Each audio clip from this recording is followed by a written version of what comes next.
What up? What up? It's your man Sean P coming in live. This is the live experience, man. How y'all doing? Afternoon. This is the lunchtime edition of the Sean P experience, which is rare. So get your snacks, take your lunch break, go and hide in your little corner, and get ready for a very, very impactful show. How you doing today, Doctor Uh, Blackstock? I'm doing well. Thank you so much for having me. No, the pleasure is all mine. I totally enjoyed the publication.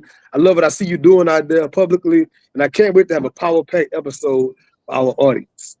Yes, we will have that for sure. Let me give you your official introduction.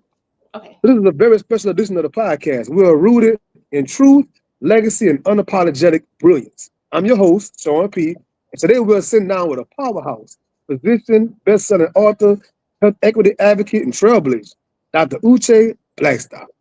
She been on the front lines of medicine and activism, using both her voice and her pen to call out disparities that are often ignored.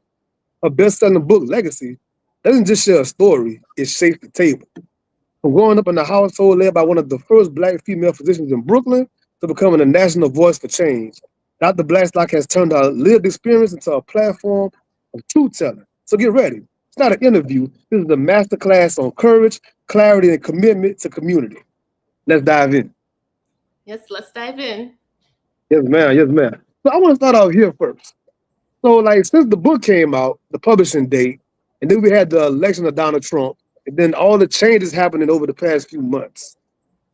How do you imagine the book would have been different if the book would have came out later? Is my question. I know that's such a great question. When it came out last January, I thought, okay, what better time? Like, what more perfect time for it to come out, right?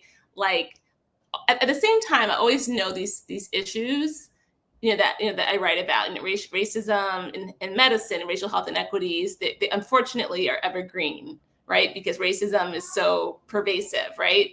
But I did not even recognize that the book would be even more needed or resonate more like today, June 2025, right? Post election of Donald Trump, like even more so given all of the, horrific policy decisions and rollbacks with DI and health equity, right? So I feel like I can't believe that the book is needed even more now than it was when it first came out. So, like, do you imagine doing like a second edition of the book with some add-ons, or would you imagine like writing something totally different to Yes, address these current situations? yeah. So I'm working on the second book proposal now. And that book, it's interesting because Legacy, I wrote it from the perspective of a daughter, the daughter of a Black woman physician. And when I wrote the book, my children, I have two boys, they were 3 and 5 years old. And now they are 8 and 10. So when I started like thinking about the book, they were 3 and 5. And one thing that has really struck me after I wrote Legacy was thinking about health and Black children and thinking about what do we need to do in a society to grow up and raise up healthy Black children. And I'm not talking about like just what happens in the healthcare system. I'm talking about what happens in our educational system, what happens online, social media, mental health, especially mental health in our children, because we know that suicide rates have gone up among Black children, especially Black boys. And so I really want to talk about these issues from the perspective of not only a physician, not only a health equity advocate, but a parent, and thinking about how if we center the well-being of Black children and think about what structural tenderness looks like, that we can grow the healthiest Black children. And so that's like, actually, that's what my second book would be about. So I'm manifesting that second book deal this year, and hoping that, and this would be for families, for educators, for community organizers, for anyone who cares deeply about our children and our future. Yes, I'm telling you right now. If you ever need a beta reader, I love to be a beta.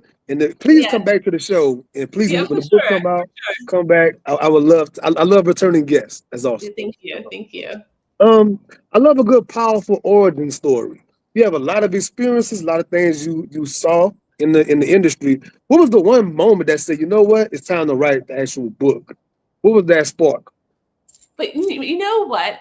So the whole journey to writing a book, I wish I could say that there was there were sparks to me. I wrote a lot of op-eds, editorials, um, before I wrote my book. And when I think about it, those op-eds were the beginning of my book. I wrote about leaving academic medicine, so leaving my job. People on the outside would say, "Oh my goodness, look at this Black woman. She's so successful at this prestigious university, with all these titles," and then not recognizing that I was so unhappy. I felt so unsafe, right? I felt like I couldn't show up as my full self. So I wrote a piece, why Black physicians are leaving academic medicine after I left, and that piece actually ended up going like viral. And I got so many comments from people that were like, "Sis, like you said what I couldn't say." Right. And so I think it was this point where I just got sort of fed up. I was like, I am done with working within these institutions that weren't even designed, that were designed to exclude us.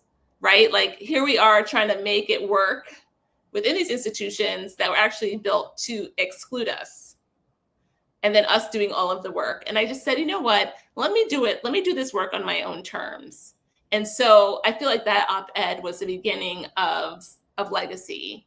So, and after that, I wrote a lot of other op-eds, around the pandemic, around centering the needs of Black communities, about the vaccine rollout, about how do we keep Black folks healthy, and so again, a lot of these issues I end up writing about in legacy. Yeah. So you were given the award for your audiobook. And I'm Yes. telling the audience that's watching this, the audio performance is amazing. Amazing. So tell us about the experience. Well, first of all, how did you feel getting the recognition for the award? But what was your overall experience like in the booth doing the narration?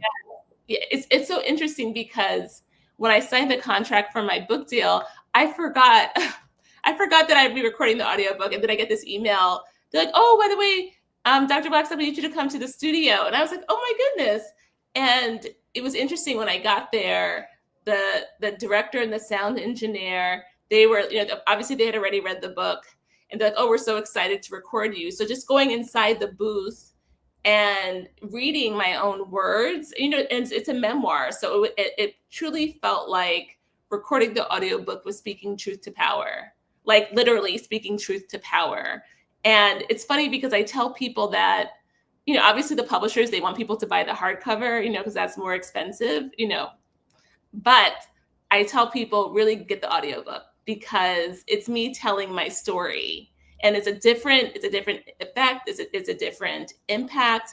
And it was so funny because for the audiobook, they booked like 16 hours for me, like 4-hour sessions for me to record it. I think I did it like in 8 hours because they're Are like, you "Oh," serious? they said, "Oh, because we know," they're like, "Oh, we knew that you would come and just do what you needed That's to do crazy. because you are like, you're That's so high crazy. functioning. You just like, Man, it felt very natural to me. Like, and man. that's the thing. Sometimes, Okay. just because you're an author doesn't necessarily mean that you can do a good job with your audiobook, right? But I Mm-hmm. was just so Mm-hmm. touched that, that Audible recognized it, that there's so many audiobooks out there. Um, but also I want to say that there are people at Audible that had me in their corner, like who were like, "Look, we got to make sure we recognize this book, right? Because this and how the story is told," and that was much appreciated. Anybody out there watching this that have never experienced going in that booth and putting them headphones on and hearing yourself like that for the first time, and then even when you're reading your own words, it's like you know what you wrote. Whenever you're reading it, did you ever feel like I wish I wouldn't have said this or I should have said? Oh You yes, want to like yeah. self-correct when you were reading? It's so interesting, yeah, because when I was recording the audiobook, there were definitely moments where I was like, "Oh, dang, I wish I had not written it that way."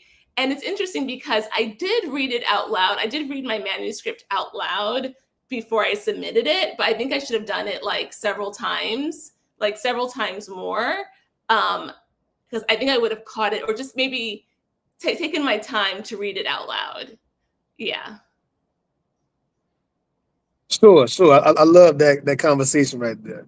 Um, to pivot, have you seen the new film Sinners yet? I know you're busy. I haven't seen it. I was supposed to see it with my partner, then he got injured. But we are but that is on our to-do list. And so you recommend it, right? Everyone recommends it. Oh, highly. I'm Yeah. sure when it came out, your inbox had to go crazy. You having the actual twin, it had to be crazy for you when it came Yes, out. right. Exactly. Interesting. The twins that I know, I'm like, man, you saw you saw. They be like, I never saw it. I'm like, out of all people, the Right, actual right, twins got to see it. right. Exactly. Okay. So the reason why I ask is, you having an actual twin. What was it like for those that don't know? We only imagine. What's it like growing up with the twin?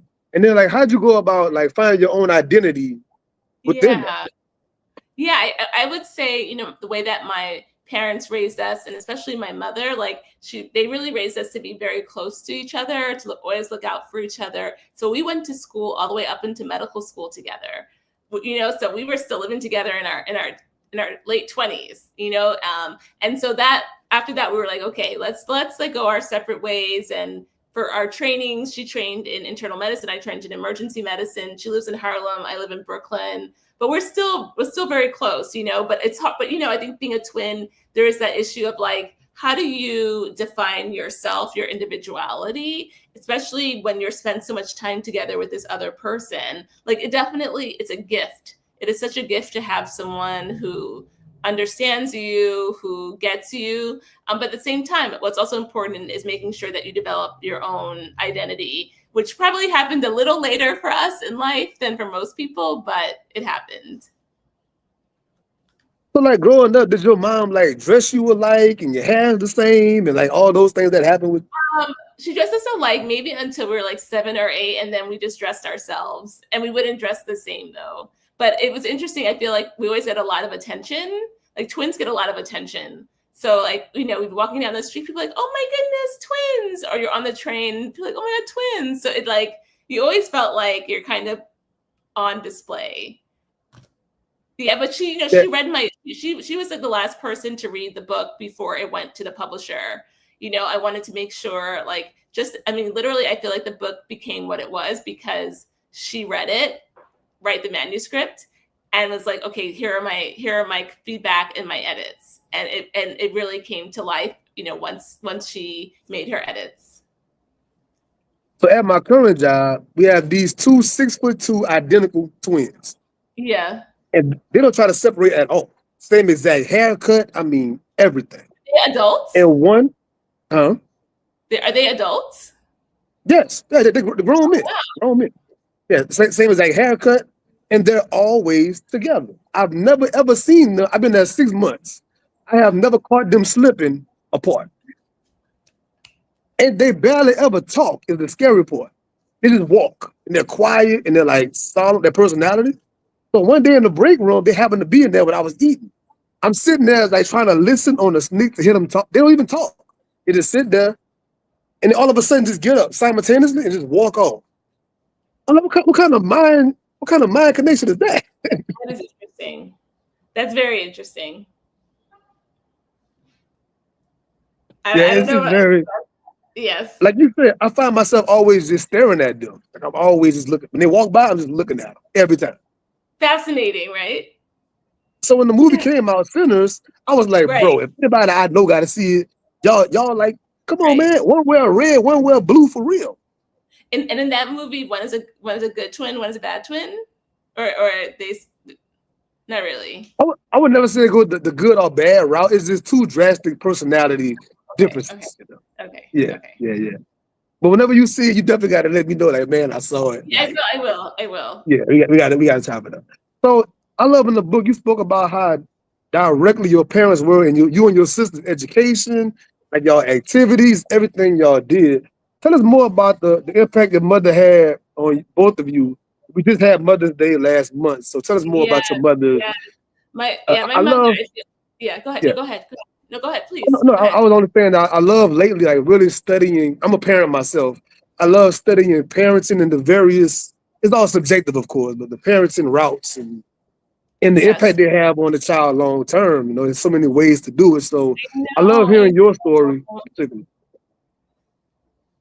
Thank you. Thank you. Yeah, my parents, like, I think for both of them, because they came from very humble backgrounds, like, they wanted to make sure that my sister and I had everything that they didn't have.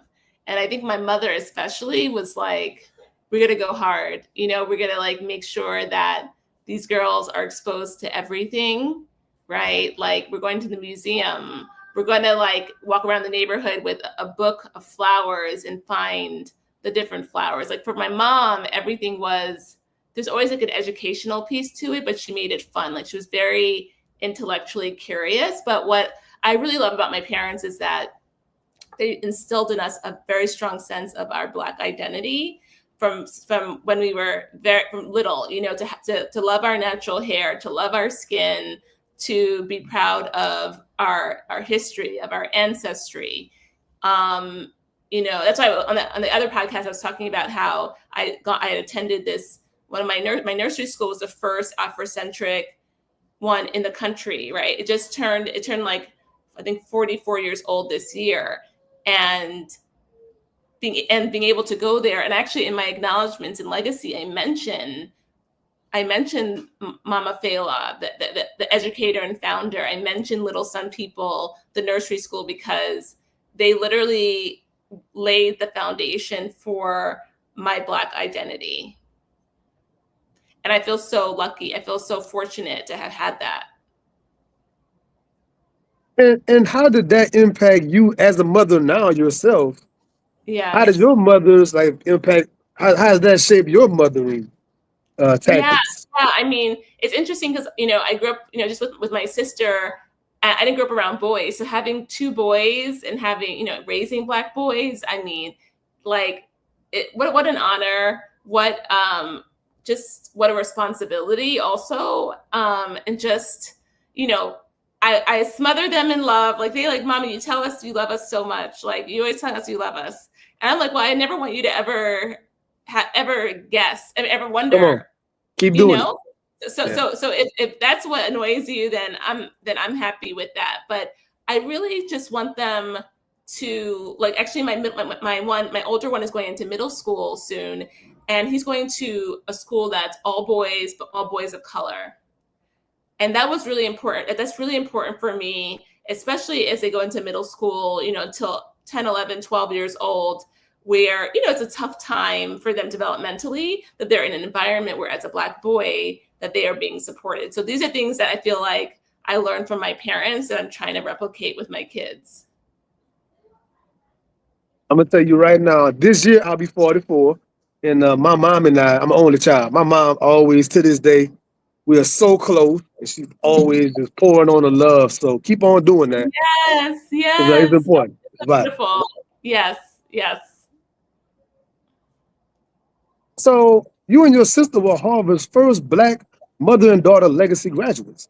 Today we see so many things in pop culture about nepotism, right? You have LeBron James and his son, Deion Sanders, his son, and so many other people. What I was it know. like actually at Harvard around these other classmates, and maybe they had families of generation that went to Harvard? What was that like Yeah, in your experience?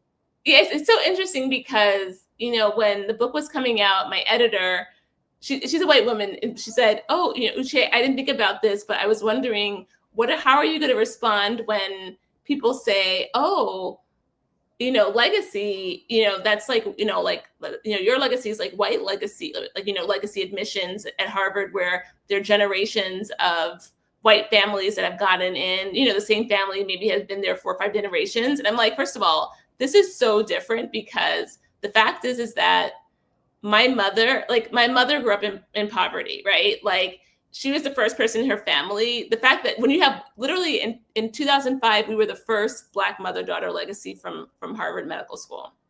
And since then, there's only been one other one, so just two. So this is not something that like, this is like, and also one generation is not going to make a difference. You know what I mean? Like compared to like the generations of privilege that white folks have had, right? But the way I see it is really a celebration. I talk about this in the book, a celebration of my mother and just all of the barriers that she had to overcome to get there, right? And that for us, the responsibility that we have is to make the road easier for those who come behind us, right? So that we have a responsibility and accountability for that, that it's not just about us being there, hey, we're here and I'm so lucky. No, it's like, what do you do with that, right? So that's why for me, it's so important. A lot of the health equity advocacy work I do, just being able to use that, the fact that I went to Harvard, whatever, to open doors to conversations, like conversations, advocacy, working with the clients I work with my company, advancing health equity. Like all of this is like, what is the work that we need to do? So I know a lot of things have changed now in your views after you experienced it. The question is, would you want your boys to be the legacy behind you at that institution? You know what? It's so interesting because today, yesterday I got an email from Harvard Medical School. It's like to alumni saying they had changed the name of the office it was called the Office of Recruitment and Multicultural Affairs. They changed it to the Office of something in community engagement, with given all this stuff that's happening with President Trump. And I was just like, this is so ridiculous. Y'all are so it's so disappointing, right? Like it's just like the way that they capitulate, like stand up. And so actually my sister, right before I logged on, she wrote a letter. We're going to send a letter to the dean of the medical school, just saying that like, this is like, what do you stand for? What are your values? All that to say is I want my children to be in environments where they are loved and supported. I actually would love for them to go to maybe attend an HBCU. I feel like there's so many of my colleagues that went to HBCUs that had an experience like no other, So I actually want to encourage them to do that. I also, a lot of my, like if I donate, I no longer donate to Harvard because they don't need any more money. I donate to HBCUs. So when I think about my kids, people say, oh, but you went to Harvard, you did all that. I said, but I have the perspective now. Like my children will be more than fine going to an HBCU. I totally agree. Totally agree. Now let's talk about this. You mentioned in your book about feeling you were like miseducated in school when it comes to the things done to black and brown people in medicine on purpose. Some folks think it's a myth. Tell us more about the way in which black and brown people have been used for experiments and things of that nature.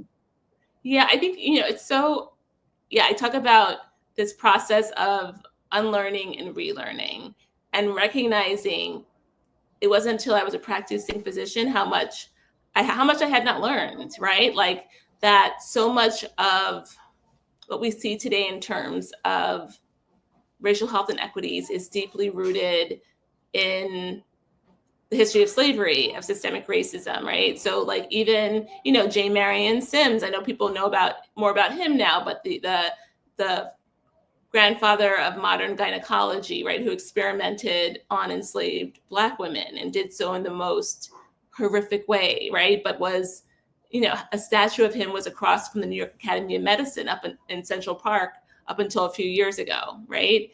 Or this thought that Black bodies somehow are different, right? Like this notion of biological or racial essentialism that is deeply rooted in like, even looking at lung function, how there was a thought that Black people, enslaved people, actually Thomas Jefferson perpetuated this notion that enslaved people had had reduced lung capacity, right? And that actually has translated into a race correction factor today in 2025 for lung function.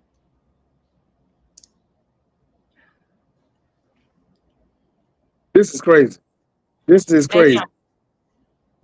So tell us about like during the pandemic and the vaccines and everything roll out, and they have all these reports like black people not going to get the vaccine. It's available, and they're wondering why we're not racing out to go and get this new thing, and how bad that is. Like, tell us more about that.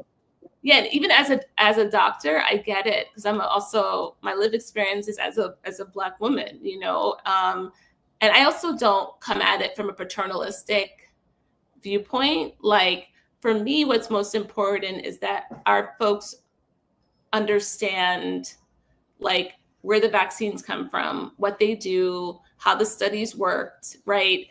That the vaccines are available and accessible to them if they decide to take it. Like, for me, I want to just make sure that we have the information we need to make an informed decision.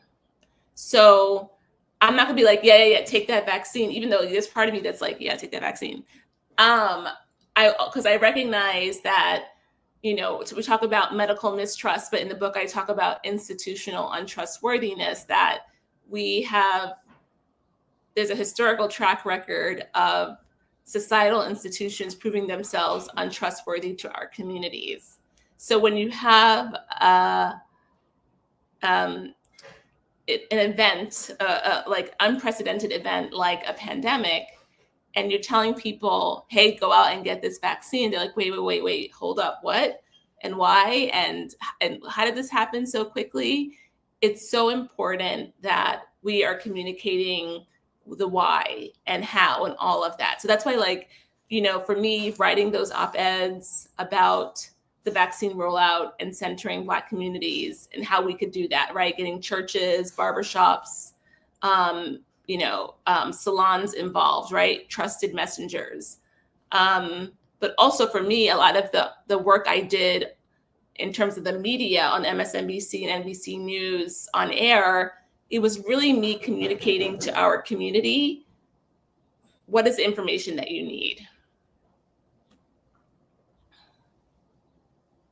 And in your book, I want to ask you about this. You lay out so many facts and stats, and you have so much data. What was your research process like to make the book?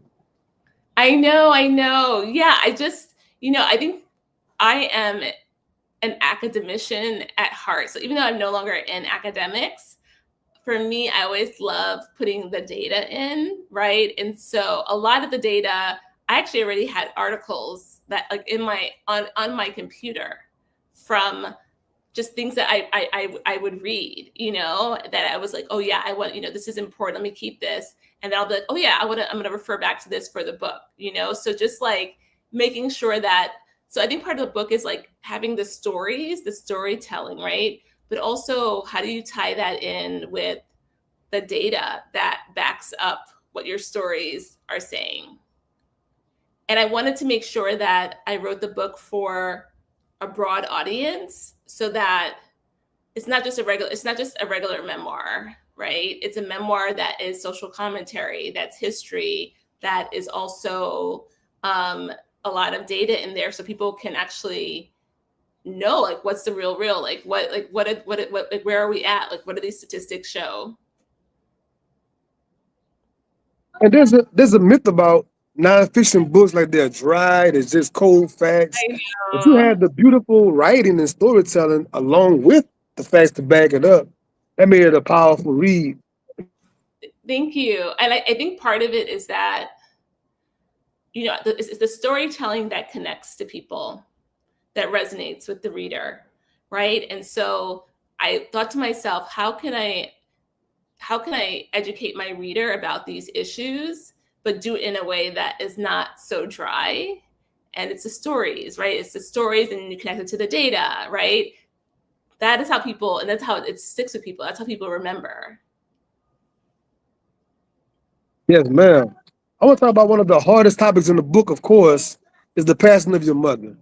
But Yes. she had the forethought to have you all go and get therapy and counseling and stuff like prior to.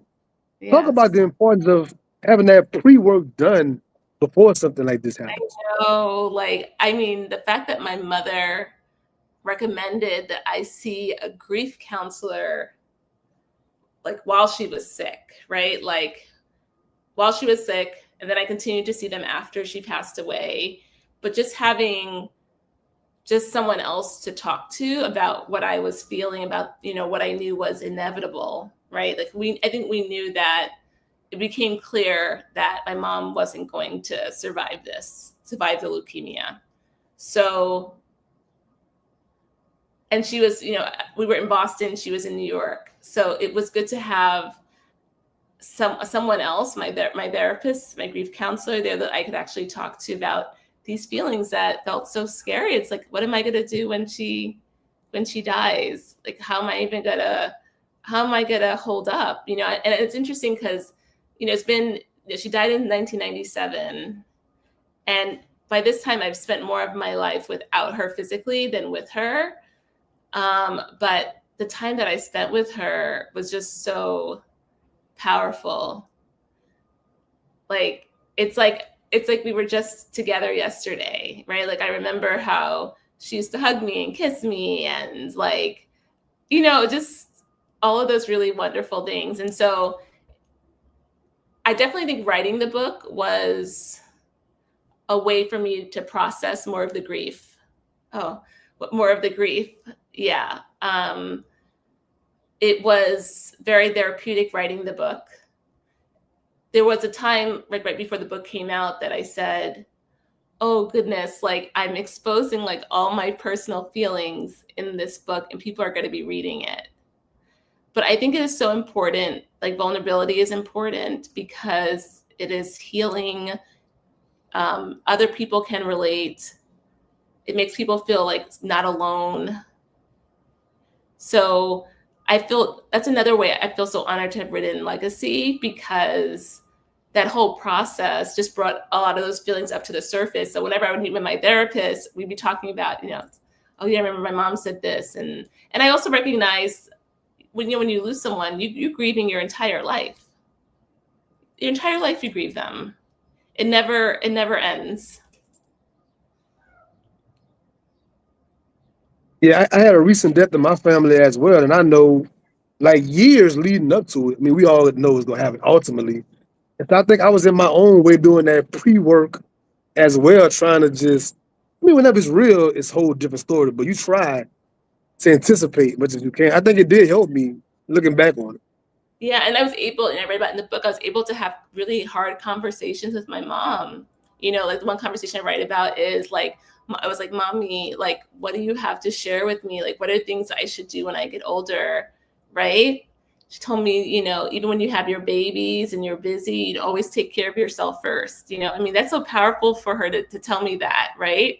Of course, at 19 years old, when she was telling me this, I was like, okay, I get. But now, almost 48 years old, with children, with a lot of responsibilities, I appreciate the complexity of who my mother was. I'm like, wow, I can't believe she was doing all of that, because I'm exhausted, but looking back, as a 19-year-old, it's just your mom. But now I'm like, wow, she was, I thought she was amazing then. Now I'm like, gosh, she was just a queen. So speaking of taking care of yourself, for anybody watching that haven't been in the medical environment as far as staff, I think that being in that environment is one of the most unhealthy things you can do, right? So talk about to the audience, what's it like being on these shifts, the long hours, and it's so fast paced, and you can barely get a bite of food, you can barely go to the No, bathroom. exactly. I know. Yeah. It's interesting because when I thought about choosing emergency medicine, I was in med school. I was like in my early 20s. I was like full of energy, and the emergency department was very exciting to me because you get to see a wide array of cases, and people are in need, and you're there to comfort them, when things are going really hard. But I have to say that it wasn't until I was actually practicing that I said, wow, this is a lot. You only have a certain amount of time to spend with patients. It's very limited. They just keep coming, and there's not really a lot of support for you as a health professional. The expectation is just that you're going to keep seeing patients. Yeah, just go. And, we don't get lunch breaks. You sit at your computer typing a note while stuffing, like, while eating, like, simultaneously. And it's interesting because I think about it. I think about even hospitals, when you think about it, that's a place where people are supposed to go and heal. And they're loud and bright lights and noisy, and people are always being interrupted in their rooms. It's just this, like, I think we need to, like, reimagine what like healthcare environments look like there shouldn't be bright lights. It should be like, low lights, people, it should be like a very calming environment, but it's actually the opposite. Yeah, for those that don't know, I've had the past 4 or 5 years working in the emergency room situation, and she just Yeah. described. As Oh, I yes. was reading your book, I was just like, Yes, bruh. you mentioned. So tell me about that. You said in the So, emergency. so Yeah. yeah, so I was on the security side of the hospital. So we dealing with people that come in there, they're high on all kind of stuff, or they're drunk. The cops dragging them in. There's 14 cops, and they just give it to us like y'all got it. And we trying to protect the nurses and the doctors, and these people can be very volatile. And you deal with gunshot victims, knife stab victims, and this helter skelter, fast pace, very dangerous for us, being the ones to really be at the front Right. line in the Yeah. fire for real. And again, it's very not healthy for us. Yeah, I remember I told like when I was doing my residency, I remember telling my sister, like, I'm scared that I'm gonna get hurt at work one day. And I actually have had Yes, colleagues who were, punched in the face by, it's by someone who may have been intoxicated or psychotic. It's just like it's not safe. I think it takes a very special kind of personality to do it. And most of the new nurses come in, you can tell in one shift who gonna stay or who gonna leave. Like, nah, they ain't gonna stay around. See it I in their know. face, they're just mortified. Like I when it's know. happening in real time, it's different. Yeah. Yeah. Yeah. No, it's so true. It's so true. I mean, again, yeah, I mean, there's so many ways I think we can improve these clinical environments, right? Like even people who may come in intoxicated or psychotic, right?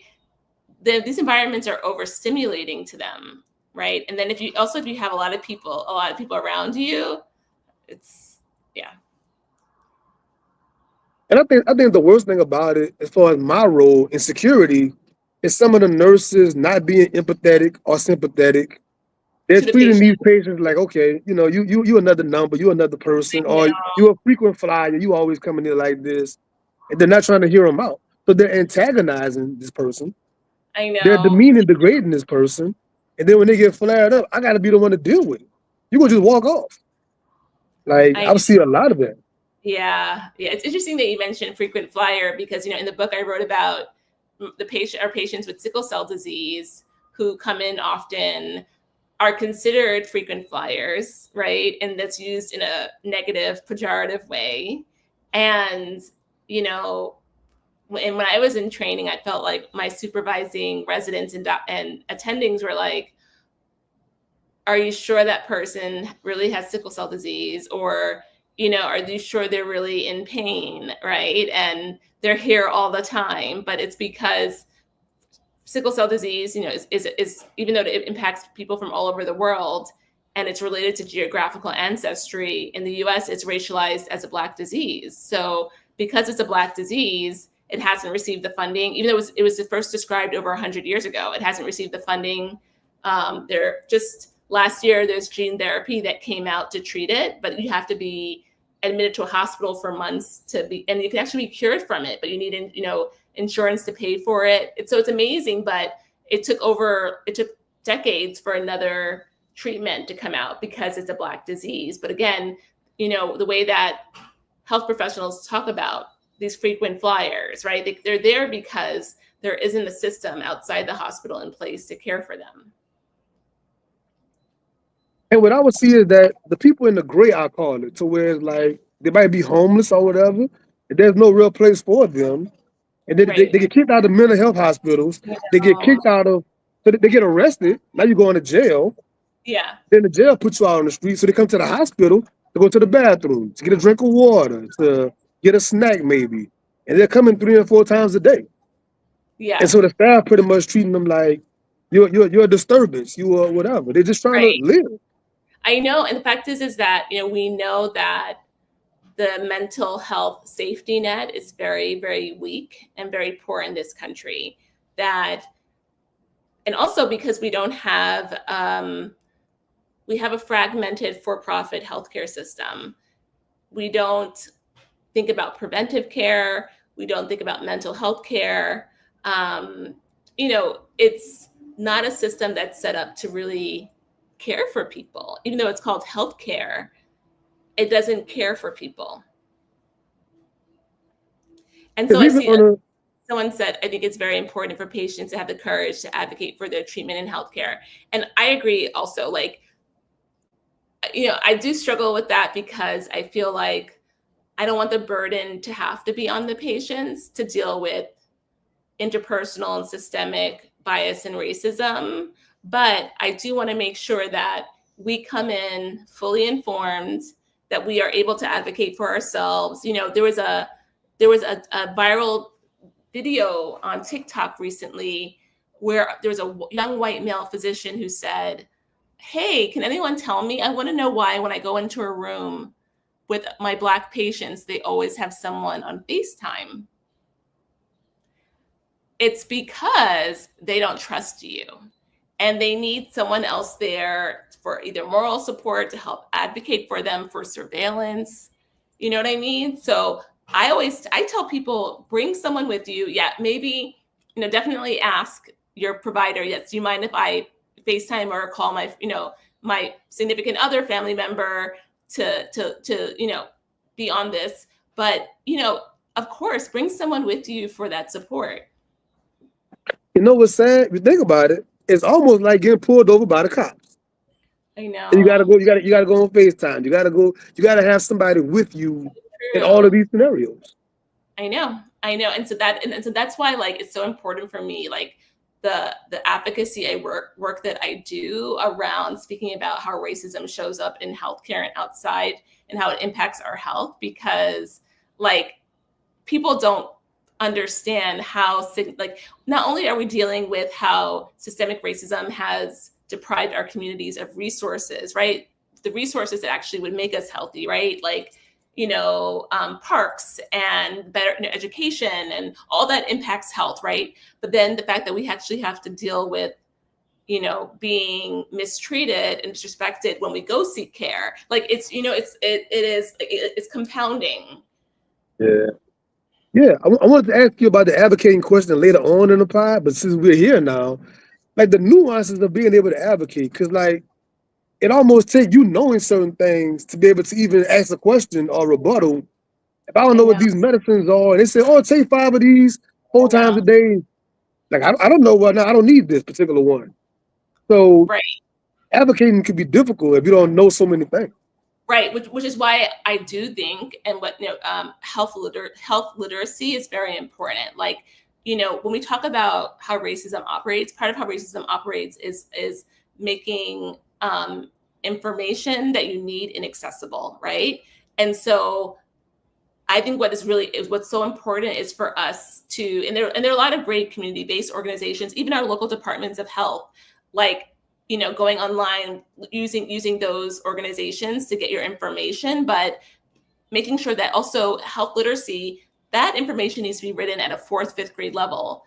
Like, there is so much that happens and changes within medicine and healthcare. It's overwhelming. Like, when I was in 2020 and 2021, when I was on air talking about COVID, I literally, even before I would do a 3-minute segment on air, I would have to, like, review my notes for several hours because there was so much changing. And I'm a physician. So you can imagine, for someone who is not a physician, doesn't have a medical background, looking on air and being like, wait, what do I do now? And what medication am I supposed to take? And what should I do? So we really need a way to make sure we get information to our communities in a way that is, like, simplified, easily digestible, like, people can absorb it. Yeah. I said the same thing politically when it comes to the ballot. I went to go and vote one of the recent times, reading some of the amendments, some of the laws, like the way in which it's written. And we're college graduates. For the average layperson that don't really read, that don't really have the literacy level, I know for a fact they can't understand none of what they're clicking on, because the way it's written, this legalese is like another language. Right. And I totally agree with you. Yeah, you see this in all different environments, right? The same issues. I want to circle back on the taxing environment of the medical world. What's your advice on self-care whenever you was in that world?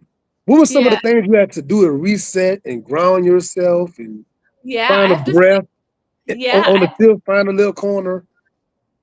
yeah. I have to say, kind of, I've learned the hard way how to do that. For me, it was interesting that decision I made to leave my academic job at NYU. I say that it was a life-saving decision, and because these institutions can be so toxic to us that and we don't recognize it. Like when I look back at pictures of myself from then, I had dark circles under my eyes. I had lost so much weight, you know. So now I know, but I also don't want, part of why I write about my experience is because I don't want other people to go through the same thing. What I think is really important is that we are in environments that where we can thrive, where we are appreciated, right? I think oftentimes we get confused about, especially being at a prestigious institution, oh, I'm so lucky to be here. No, they're so lucky to have us. We are the gifts. I mean, the fact is that we're able to make all of these astute observations about how organizations should function because of our lived experiences as Black folks. We can come in and be like, okay, that's not right, da da da da. But instead, often we get penalized, we get isolated, stigmatized for that, right? So I think for me, one of the messages I want to share with people is that, like, don't forget that we are the gifts, that, like, you don't have to feel grateful to be somewhere. If you want to think, especially in medicine, if you're thinking about working at a certain institution or hospital, you want to ask them, like, okay, so how are you to support me? How can I thrive in my career here? Is there mentorship? Is there sponsorship, right? I will say that my therapist, who I've had for 6 years, has held me down through career changes and personal transitions. So I'm a big advocate of therapy, but obviously I feel like, therapy is only one part of it, right? Another part of it, I think, is establishing boundaries and being really, really clear on what you have the capacity to do and what you don't have. Yes, ma'am. Yes, ma'am. Thank you very much for that. I want to talk about the importance of doulas in the community. For all the mothers watching and the upcoming mothers, speak about the importance of doulas and then how hard they make it to even be a doula these days. They put all of this red tape and Yes. everything. Speak Yes. I'm about sorry. that. Can you hear the leaf blower? I may have to close the window. Can you hear it? No, No? ma'am, Okay, good. I don't. Um, so doulas are basically emotional support people who are there to support the birthing person before they give birth, while they're pregnant, and then even at delivery and after. So, I think when I think of it like, when we were in the motherland, or even in the South, in the early 1900s, right?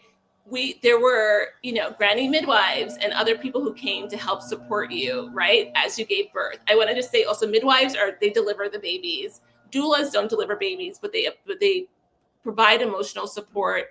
In addition to other family members that are there, they help to advocate for you. And we've actually seen in the data that having doulas actually decreases the risk of, other procedures, invasive procedures that could cause more complications, decreases preterm deliveries. It has a lot of positive effects.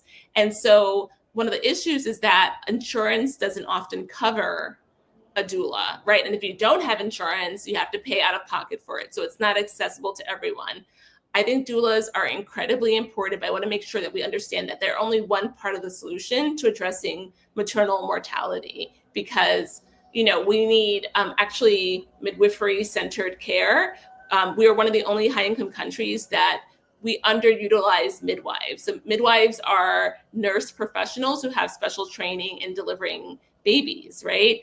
The fact is, in this country, most of who delivers babies are physicians, OBGYNs. And the fact is that actually most pregnancies can be delivered using a midwife. It can be done at home or in a birthing center. But because there is a financial incentive to having or giving birth in a hospital, that is encouraged. And I have to say, even myself as a physician, I didn't know, I talk about this, I didn't know about a doula.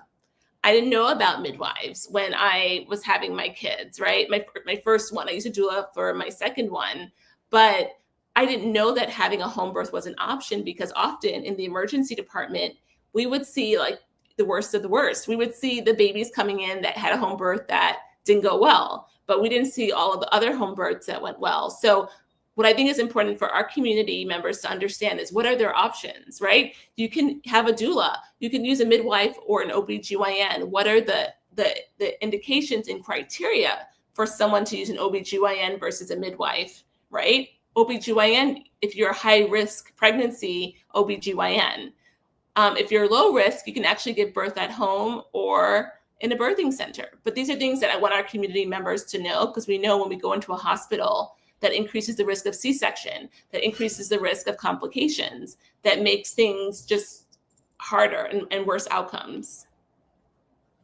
Yes, ma'am. Yes, ma'am. As we rounding out the fourth quarter, my daughter just graduated from high school 2 weeks Oh, ago, and now congrats, she's going congrats. into the medical world. She's doing all her classes and everything. Oh my What's your goodness. advice to the young people coming up, and they're just graduating, they're going to college and everything, getting ready to get in that medical world?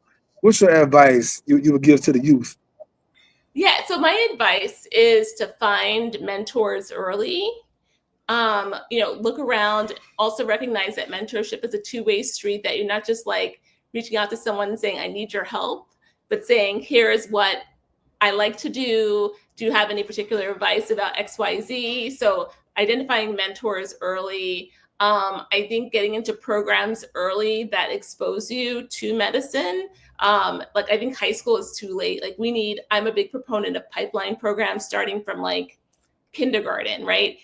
Mentorship, sponsorship, but also I want these programs to really think about, how do we financially support our students, because that whole journey to becoming a physician is expensive. People end up leaving medical school with like $250,000, $300,000 in loans. And as you can imagine, if you're not from a high socioeconomic status, that can just leave you so much behind. So we need like institutions to step up and think about ways to support our students. But I want our students to recognize that, within healthcare, there are so many different ways to help people.